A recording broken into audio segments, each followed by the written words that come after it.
Hello, everyone, and welcome back to another episode of the Cochrane Doctrine with me, Eric Cochrane.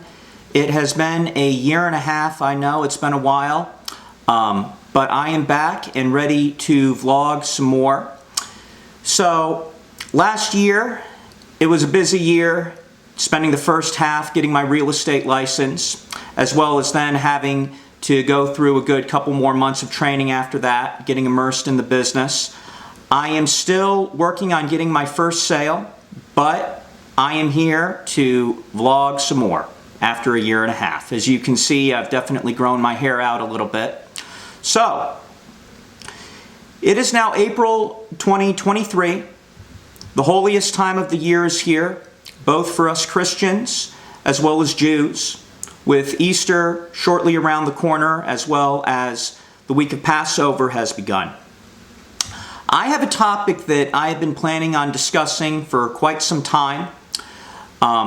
Israel is turning 75 this year on April 15th, just a few days after Passover concludes.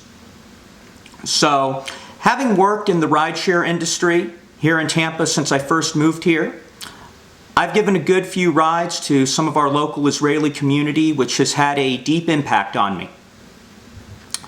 I'm just going to start off with this.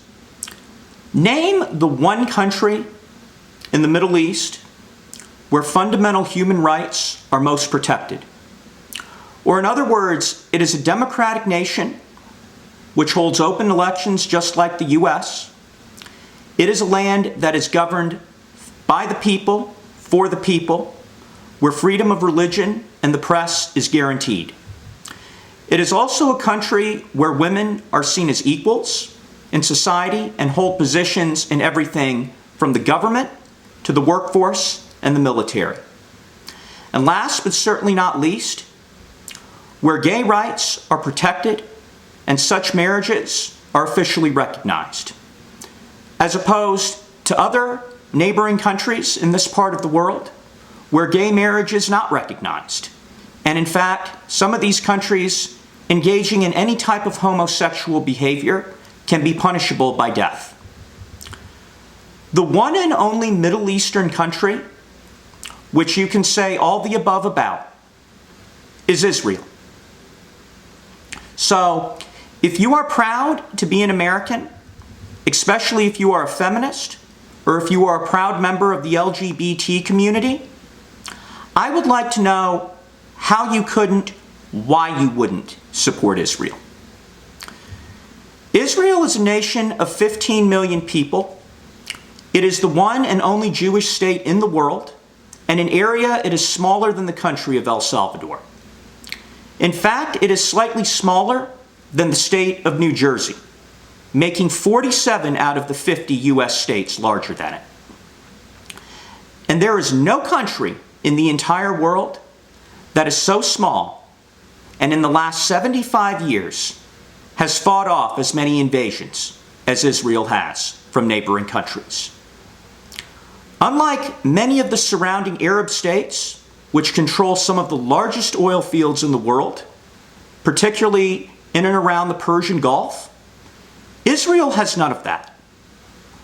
All the tiny nation has is its history that is of any value in the eyes of the world. The fact that Jerusalem is one of the oldest, most continuously inhabited cities in the world, how it is, according to Scripture, the native land of the Jews, where ultimately Jesus Christ lived, died, and was resurrected, thus making it the birthplace of Christianity as well. But Jesus, as we should all know, was a Jew first and foremost. Let's clarify something. Being Jewish is not simply being a practitioner of a religion. Being Jewish is an ethnic identity, an identity that only 1/5 of 1% of the world's population claims. So yes, it is a race, in other words, as far as I am concerned. Being Jewish means that you claim to be a descendant of the ancient Hebrew-speaking people who date back nearly 4,000 years ago. Those who were unique in the ancient world of polytheism, and that they were the first people who worshiped and believed in only one God. The same God whom we Christians believe Jesus was in the flesh, and whom Muslims came to know as Allah. The Jews in Scripture are referred to as a people and Israel as a nation over 100 times. There is no scholarly debate as to whom settled this land first. Ancient Hebrews, who later became known as Jews, first settled this area around the 12th century BC, following the Exodus from Egypt. Buddha was born some 600 years later, Jesus at least 1200, and Muhammad 1700. So in other words, Jews have identified with this land twice as long as Islam has even existed. And they lived here and thrived, despite wars and famines with Jerusalem as their capital, the entire first millennia BC. That was, of course, until the Romans destroyed Jerusalem in 70 AD and renamed this area Palestine. But throughout history, there has never been an officially declared Palestinian state. Palestine was named after the Philistines, who were longtime enemies of the Jews. Sound familiar? Goliath, the giant who David killed, was one of them. The same David, who became ancient Israel's most beloved king. It was a blatant act of anti-Semitism on the Romans' part how this area became known as Palestine. It was to erase the Jewish heritage which had existed here for over a millennia. I would argue that there are no people in all of history who have experienced more racism, hate, discrimination, and dehumanization than the Jews have. Starting at the beginning of history, they were enslaved over 3,000 years ago in ancient Egypt, during which time an infanticide was waged against them. Moses, one of the few survivors of this infanticide, led them out where they settled in the land of Canaan and built the state of Israel thereafter, with Jerusalem as its capital. Over 1,000 years later, they were displaced from this land when the Romans invaded in 70 AD. Many of whom resisted and were captured were sold back into slavery. How many diasporias of Jews have there been in the last nearly 2,000 years? Take this into consideration. 3,000 years ago, Jerusalem was built as the capital of Israel. It has been attacked 52 times, besieged 23 times, ransacked 39 times, destroyed and rebuilt 3 times, and captured and recaptured 44 times. 3,000 years on, it remains the capital of Israel. Across most of Europe, during the Middle Ages, Jews were barred from owning commercial land.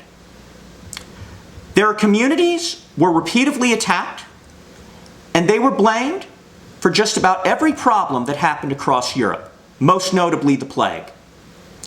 Nevertheless, wherever they settled, they always remained some of the most educated, most affluent people wherever they were. So much so that when they were forced to leave or flee, the local economy suffered. Beginning in the 14th century, Poland had established itself as just about one of the most tolerant kingdoms in Europe toward Jews. Jews congregated there and flourished for centuries to come. That was, of course, until the Nazi invasion and what followed.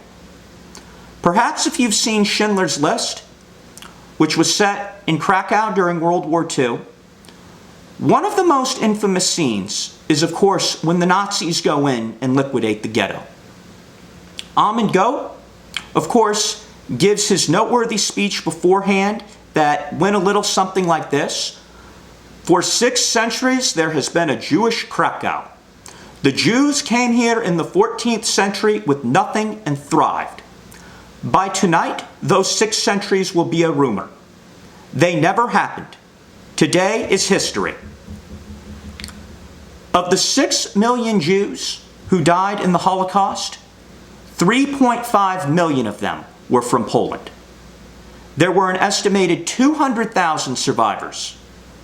If I may further add this scene at the very end of Schindler's List.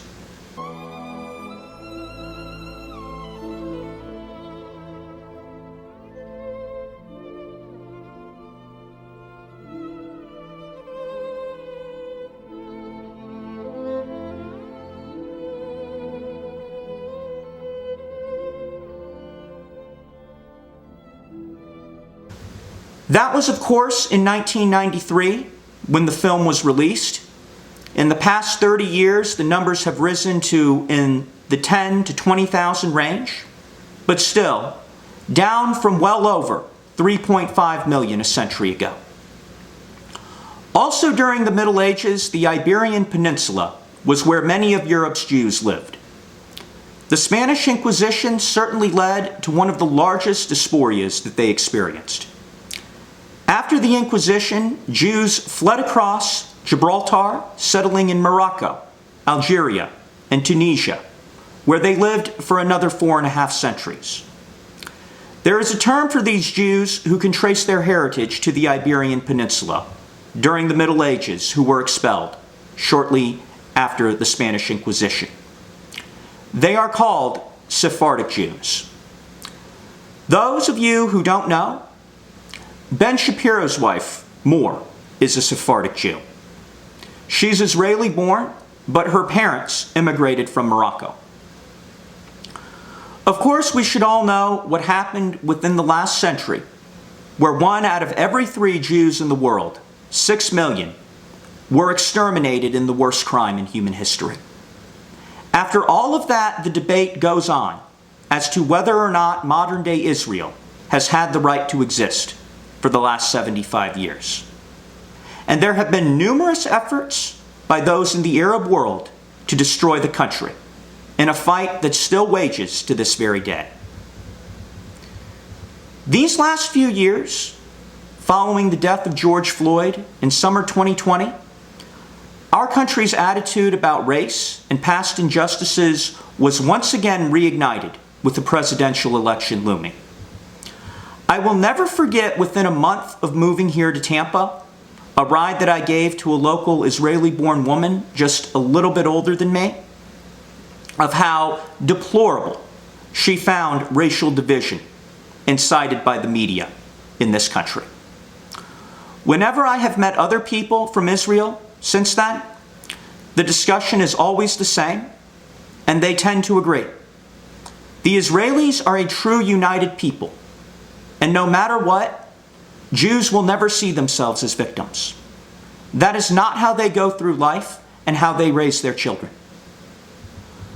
I have an excerpt here from an interview with Dr. Martin Luther King Jr.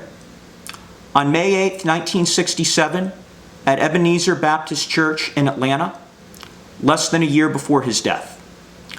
A very eloquent interview he gave when both the civil rights movement and the Vietnam War were dominating daily life in our country.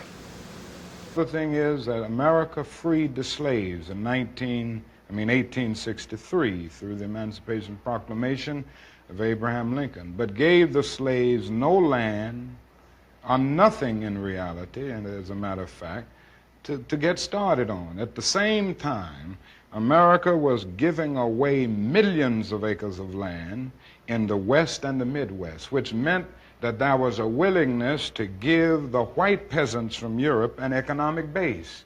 And yet it refused to give its black peasants from Africa, who came here involuntarily in chains and had worked free for 244 years, any kind of economic base. And so emancipation for the Negro was really freedom to hunger. It was freedom to the winds and rains of heaven. It was freedom without food to eat or land to cultivate, and therefore it was freedom and famine at the same time. And when white Americans tell the Negro to lift himself by his own bootstraps, they don't look over the legacy of slavery and segregation. I believe we ought to do all we can and seek to lift ourselves by our own bootstraps, but it's a cruel jest to say to a bootless man that he ought to lift himself by his own bootstraps. And many Negroes, by the thousands and millions, have been left bootless as a result of all of these years of oppression and as a result of a society that deliberately made his color a stigma and something worthless and degrading. I myself am an Atlanta native, and I can say that this church is located less than 2 miles from Piedmont Park, where almost 72 years earlier, on September 18th, 1895, Booker T. Washington, who was actually born into slavery, had given his famous Atlanta Compromise speech. He commentated on the progress African Americans had made in only 30 years since the end of the Civil War/slavery. And among his key focuses were advocating for vocational education and learning the skills of entrepreneurship in a growing industrialized country. As I've discussed in a previous vlog, I read Booker T. Washington's autobiography, Up From Slavery, 2 years ago. I am going to further add that Jewish Americans, in all fairness, more than any other community, from the days of Reconstruction all the way up to the Civil Rights era, fought for the rights of African Americans more than any other community in this country. After the Civil War, Jews in this country were some of the most generous donors who helped with the startup costs of many of the nation's historically black colleges. Booker T. Washington befriended many prominent Jewish businessmen and educators during his career who mentored him in the foundation and initial stages of Tuskegee Institute. Jews were also instrumental in the founding of the NAACP. A few generations later, Dr. King, who had established himself as one of the nation's most prominent religious leaders, had befriended many rabbis who had accompanied him wherever he spoke. There was a rabbi who spoke just before him on August 28, 1963, when he gave his I Have a Dream speech in our nation's capital. There was another who stood by his side a year and a half later during the Selma to Montgomery March. The previous summer in 1964, right next door in Mississippi, 3/4 of the freedom fighters who came down from up north in harm's way in order to register African Americans to vote that upcoming election were Jewish. Of course, 2 of them, Andrew Goodman and Michael Schwerner, died doing this. Reverting back to MLK's May 8, 1967 interview, May 8th is VE Day. This interview was conducted on the 22nd anniversary of the surrender of Nazi Germany, which of course goes hand in hand with the Holocaust. Those who were fortunate enough to survive it had lost everything. Their homes, their net worth and businesses, and their sanity as well, traumatized for life at everything they had seen and lived through. I will once again reference a scene from Schindler's List.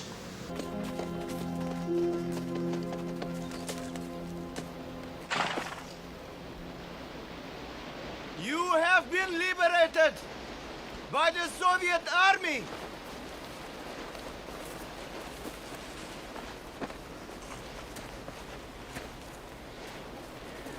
Have you been in Poland? I just came from Poland. Are there any Jews left?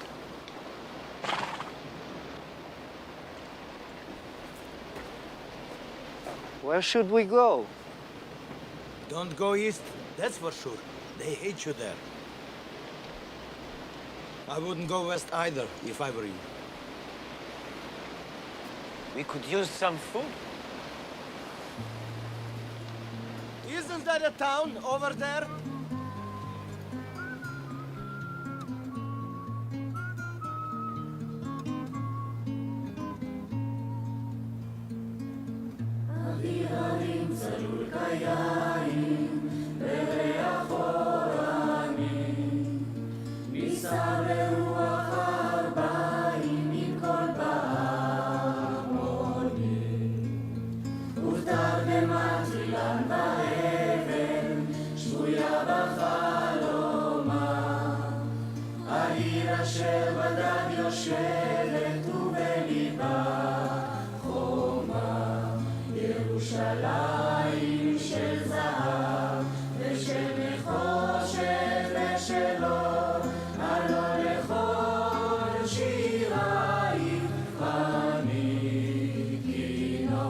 If you get the picture, people never take the time to realize that modern-day Israel is a nation of refugees who in 1948 began a whole new fight for survival only a few years after the Holocaust.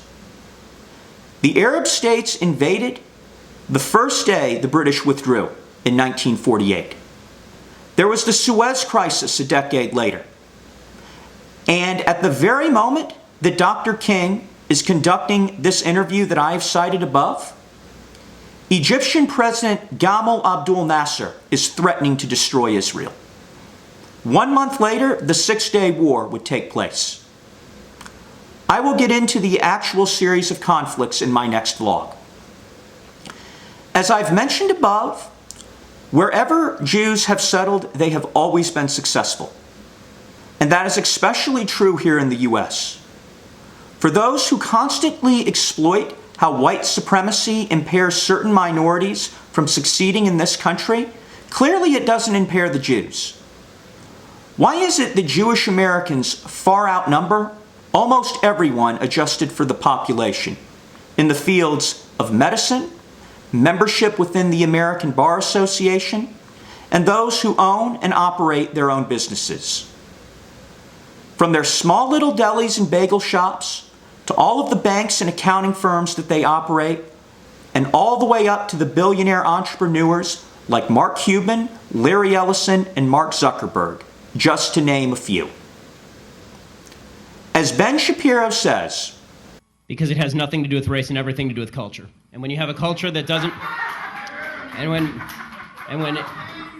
you know what? Explain to me. You explain to me why black kids aren't graduating high school. Explain that one to me. Explain to me why black kids are shooting each other in rates significantly higher than whites are shooting each other. Explain to me why 13% of the population is responsible for 50% of the murder. Explain to me why the number of black kids in prison, not for innocent reasons, not for walking down the street and getting pulled into a prison, is so high. Explain, if it has nothing to do with culture, explain to me why the single motherhood rate in the black community jumped from 20% to 70% in the same course of time that the civil rights movement has made such tremendous strides. Is America more racist now than it was in 1960? And if it is, please explain to me how that happened. I'm going to close this out with this. Of all of the anti-Semitism in this country, I would say that plenty of it can be found within the African American community. Some of them have said some of the most hideously anti-Semitic things about Jews, despite so much support that the Jewish community has given them over the years. Jesse Jackson has, of course, referred to Jews as Heimies, and New York City as Heinietown. Al Sharpton has called Jews everything from diamond merchants to white interlopers and blood-sucking Jews. He's also referred to Israel as an apartheid state. I could cite plenty of other anti-Semitic things that African American celebrities have said or posted online, whether their name is Whoopi Goldberg, Spike Lee, Ice Cube, LeBron James, Deshaun Jackson, or Nick Cannon, just to name a few. African Americans have also founded two highly anti-Semitic organizations in this country. The first being the Black Panthers, who have never supported the creation of Israel. The other being the Nation of Islam. Minister Louis Farrakhan has openly praised Adolf Hitler, as well as written a foreword in a book, essentially singling out Jews for the reason behind the Atlantic slave trade. It's also worth noting that half of all anti-Semitic hate crimes in this country each year are committed by African Americans.